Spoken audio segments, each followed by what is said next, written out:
President Trump saying he knows Iran is responsible for a recent series of tanker attacks, and his Defense Department providing what it says is video evidence. Correspondent Kevin Corke is at the White House to show us tonight. Good evening, Kevin.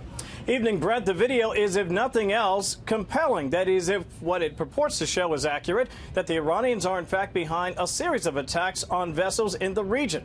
And that's precisely what the president believes.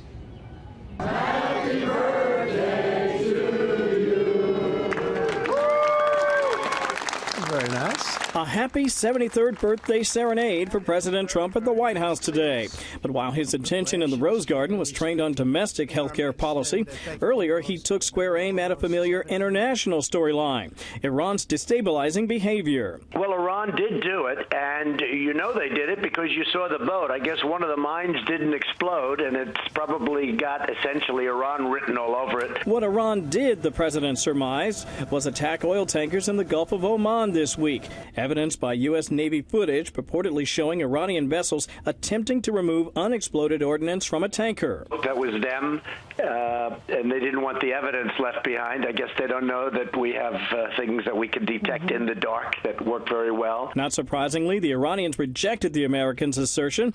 Iranian Foreign Minister Javad Zarif said this was proof of the U.S.'s, quote, Plan B, sabotage diplomacy. The incident comes a month after 4 oil tankers were damaged in attacks that the Trump administration blamed on Iran. Proof, said the president today, of a faltering and increasingly desperate regime. We had 14 different sites of conflict. They were in charge of every single place, and they really are. They're a nation of terror. And they've changed a lot since I've been president. While some have suggested continued Iranian aggression could hasten the drumbeat toward war, President Trump told Fox News that thanks to his outreach toward Kim Jong-un, the U.S. averted a war with North Korea. You know, the papers couldn't believe when we had the first meeting. They couldn't believe when we had the second. You know, we never had meetings. We're going to end up in war. If I wasn't president, you would right now be in a major war with North Korea. Still, a war of another kind. A trade war with China continues to worry investors across the globe.